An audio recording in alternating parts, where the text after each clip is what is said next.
বন্ধুরা, কি এমন হয়েছিল যখন একজন ইন্ডিয়ান সিঙ্গার সরাসরি গান গাইতে গাইতে মৃত্যু হয়ে গিয়েছিল? আর কিভাবে একজন আমেরিকার গায়ক স্টেজে গান গাইতে গাইতে মৃত্যুর কুলে ঢলে পড়ে? প্লাস তখন কি হয়েছিল একজন সিঙ্গার স্টেজে লক্ষ লক্ষ মানুষের সামনে মৃত্যু হয়েছিল? প্লাস আরও জনপ্রিয় শিল্পীর মৃত্যু সম্পর্কে জানতে চলেছেন। তো আপনাদের কাছে ছোট্ট একটা রিকোয়েস্ট, ভিডিওটি সম্পূর্ণ দেখবেন। কে যারা পুরোনো দিনের গান শুনতে পছন্দ করেন বা শুনেন তারা এই শিল্পীকে চিনে থাকবেন। উনার সম্পূর্ণ নাম কৃষ্ণ কুমার। 2000 থেকে 2015 সাল পর্যন্ত সকল হিট ছবির গান তারই ছিল। যাই হোক, মে 2022 সালে কলকাতায় তার একটা মিউজিক কনসার্ট ছিল।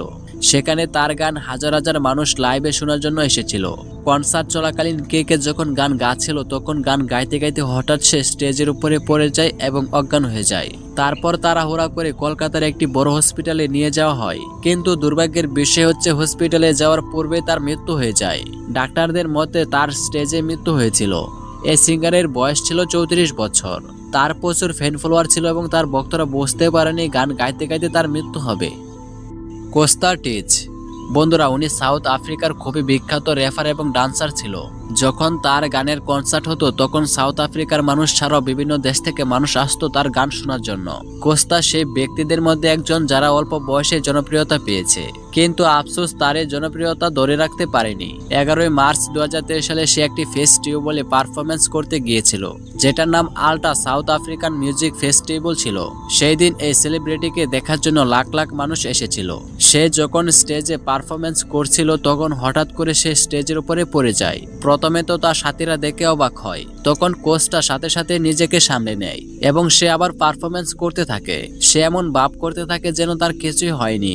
কয়েক সেকেন্ড যাওয়ার পর সে আবার পড়ে যায়। তারপর তার সাথীরা যত দ্রুত সম্ভব তাকে হাসপাতালে নিয়ে যায়, কিন্তু হাসপাতালে যাওয়ার পূর্বে সে মারা যায়।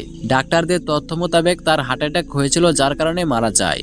আপনারা বিশ্বাস করবেন কিনা জানি না, দুনিয়াতে অনেক সিঙ্গারই হার্ট অ্যাটাকে মারা যায়। Colonel Butch Hampton.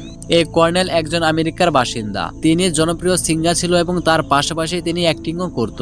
একটা সময় তাকে মিউজিক অব দ্য আটলান্টাতে কি ফিগার মানা হতো। এরপরে 2017 সালে তার বার্থডে আসে। তখন তার বন্ধুরা ফক থিয়েটারে আমন্ত্রণ জানিয়েছিল। সেখানে কর্নেল বুচ এবং তার বন্ধুরা ছাড়াও অনেক সেলিব্রিটি ছিল। পার্টি চলাকালে হঠাৎ ব্রুস মাটিতে পড়ে যায়। তার বন্ধুরা এবং পার্টিতে থাকা সকলে মনে করেছিল পার্টিটাকে আরো মজাদার করার জন্য এরকম করছে, কেননা পারফরমেন্স করার পূর্বে অনেকবার স্টেজ থেকে পড়ে যাওয়ার অ্যাক্টিং করেছিল। এর কিছু সময় যাওয়ার পর কর্নেল ব্রুচ উঠছিল না। তখন সম্পূর্ণ পার্টিতে উত্তেজিত শুরু হলো। তখন তার বন্ধুরা তাকে উঠাতে সাহায্য করছিল এবং সাথে সাথে তাকে হসপিটালে নিয়ে যাওয়া হয়। তখন ডাক্তাররা বলে তার ম্যাসিভ হার্ট অ্যাটাক হয়েছে এবং সে মারা যায়। বন্ধুরা, চলেন এবার বাংলাদেশের গায়কদের মৃত্যু সম্পর্কে জানবেন। মুন্সিগঞ্জে এই অনুষ্ঠানটি হচ্ছিল, হঠাৎ করে এই বাউল শিল্পী স্টেজে পড়ে যায়। এর সাথে সাথে মানুষ এই শিল্পীকে উঠাতে চায়, কিন্তু এই বাউল শিল্পী ওখানে মৃত্যুবরণ করেন।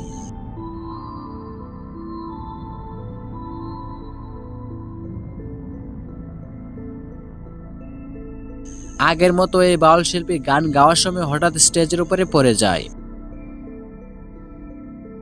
কিন্তু সে বাউল শিল্পী মৃত বা জীবিত রয়েছে তা জানা যায়নি। বন্ধুরা, এই ছিল আজকের ভিডিও। এইরকম ইন্টারেস্টিং ভিডিও পেতে চ্যানেলটিকে সাবস্ক্রাইব করে পাশেই থাকবেন।